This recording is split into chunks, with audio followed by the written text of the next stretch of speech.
Bon ben voilà ce que j'ai réussi à louer pour 8 euros par jour. Vous pouvez voir juste derrière moi.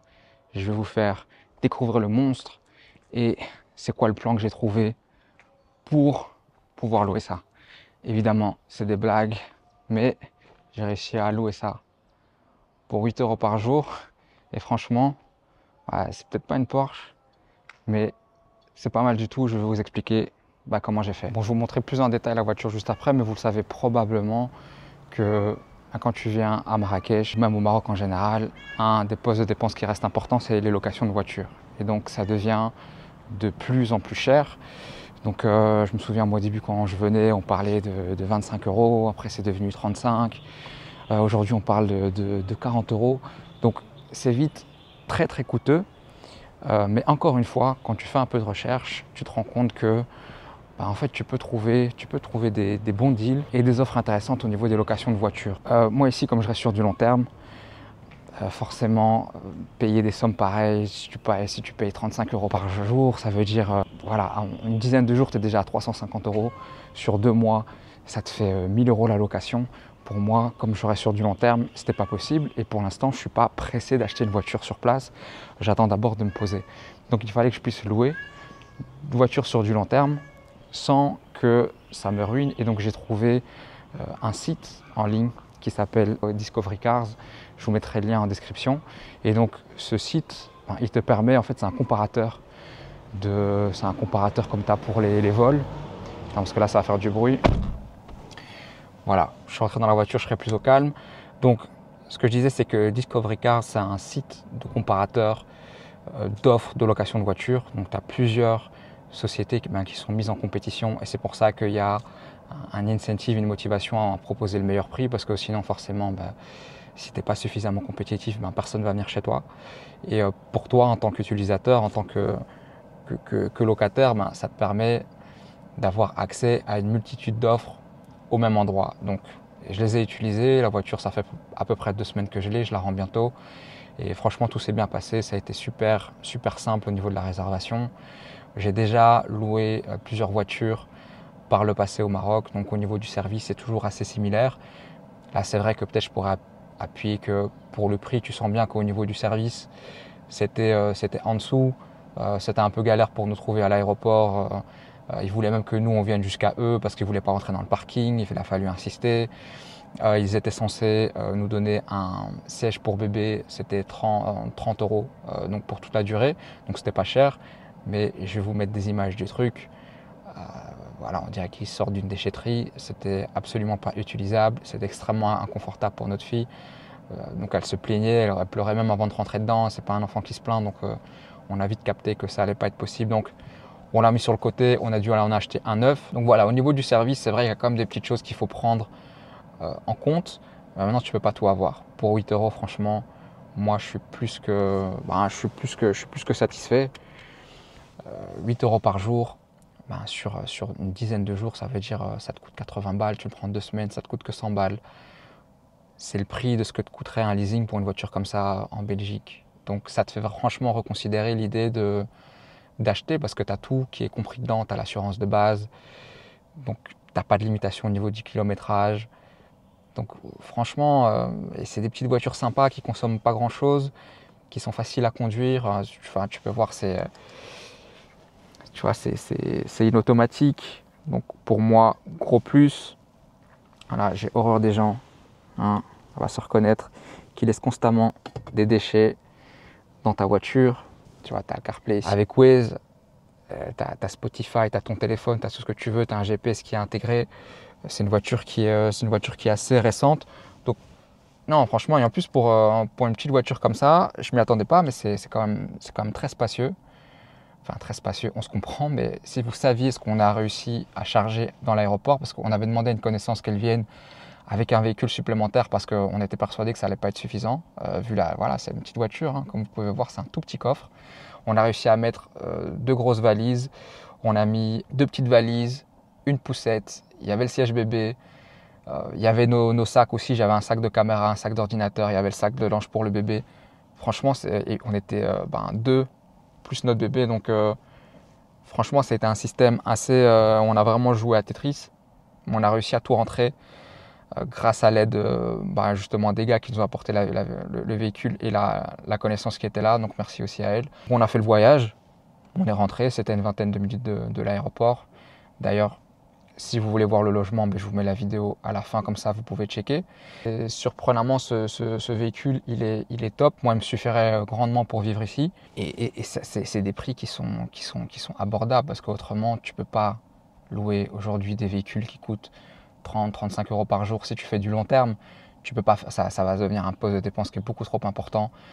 Et donc c'est pour ça que moi, je réfléchis de plus en plus à utiliser une offre comme celle-là, payer 7-8 € par jour mon véhicule. Je le prends peut-être quand j'en ai besoin, peut-être plutôt les week-ends par exemple.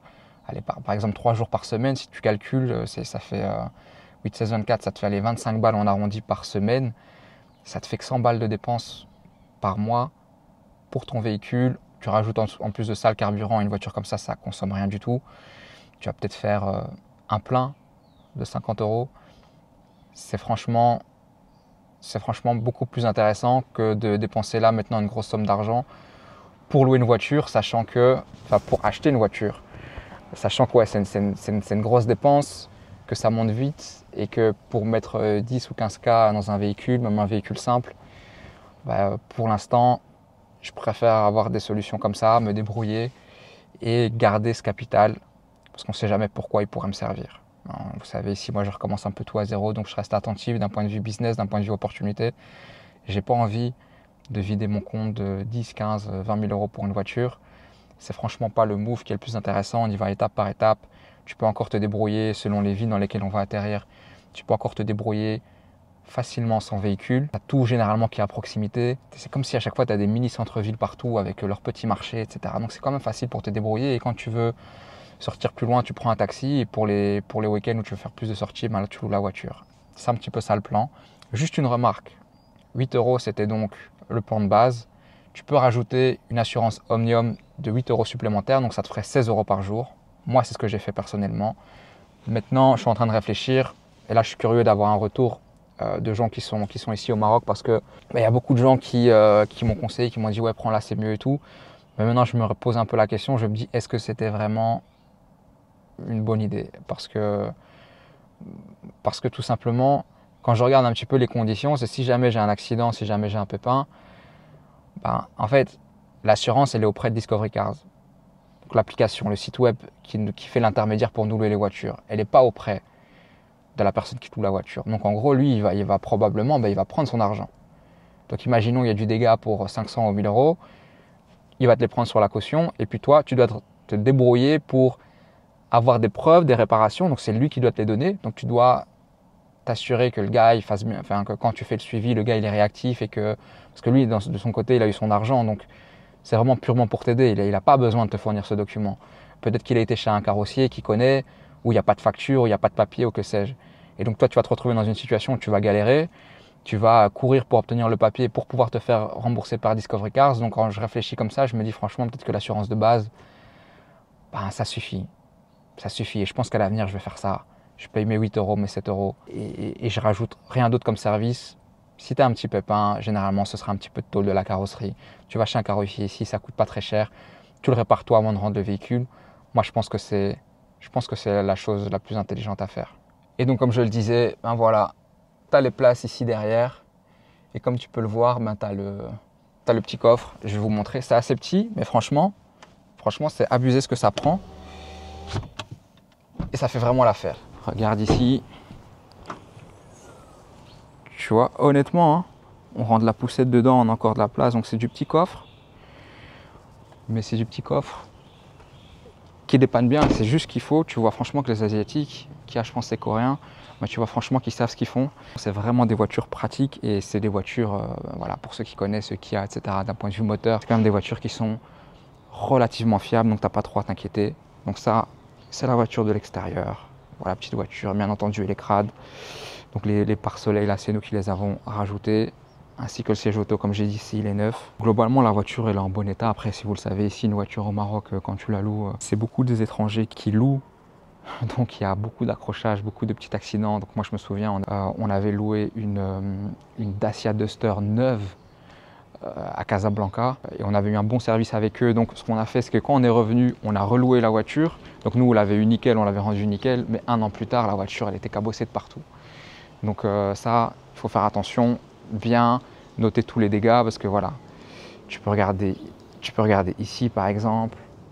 Voilà, mais il y en a partout, la carrosserie, franchement ça va encore, hein, mais la carrosserie c'est loin d'être neuf. On va même pas parler des jantes, tu vois, petit type aussi, parce que ça on n'y pense pas tout le temps. Mais ici, il y a souvent les bas de caisse qui sont touchés, là tu vois, donc il faut bien regarder quand tu fais le tour, surtout quand tu fais le tour la nuit. Et il ne faut pas hésiter à filmer l'entièreté du véhicule. Tu fais le tour avec le gars qui tourne la voiture, tu fais le tour du véhicule avec lui et comme ça tu t'assures que il n'y a pas d'embrouille, qu'il n'y ait pas de zone de débat et de discussion, que ce soit relativement clair. Donc voilà, je regarderai si c'est possible de vous mettre un petit lien d'affiliation ou quelque chose. Mais en tout cas, quoi qu'il arrive, je vous mettrai le lien en dessous de la vidéo pour que vous puissiez, vous aussi, aller voir les véhicules qu'il y a disponibles. Encore une fois, Discovery Cars, c'est international, donc il y a ça dans tous les pays. Vous pouvez peut-être même trouver d'autres offres intéressantes dans d'autres pays. Mais en tout cas, pour le Maroc, je peux vous confirmer que ça fonctionne, je l'ai fait, tout s'est bien passé. J'ai un véhicule qui coûte pas cher et ça fait du bien parce que moi, je m'attendais déjà à mettre des 700-800 € par mois pour commencer. Enfin, les premiers mois en attendant de trouver une solution. Et là, ça va me coûter 2 fois moins cher, franchement même moins que 2 fois moins cher. Vraiment, ça allège parce qu'au début, on veut beaucoup bouger avant de se fixer quelque part. On veut visiter plusieurs endroits et donc pour ça, c'est important d'avoir un véhicule et d'avoir un véhicule fiable. Donc, en tout cas, je recommande et j'espère que c'est un type qui peut vous aider. Voilà, si vous avez des questions, n'hésitez pas à poser les en commentaire. Et si vous voulez savoir aussi, niveau logement, comment c'est débrouiller pour trouver un truc franchement pas cher alors que tout le monde dit que Marrakech c'est impayable, je vous mets la vidéo juste après, comme ça vous pouvez checker ça. Voilà, à plus.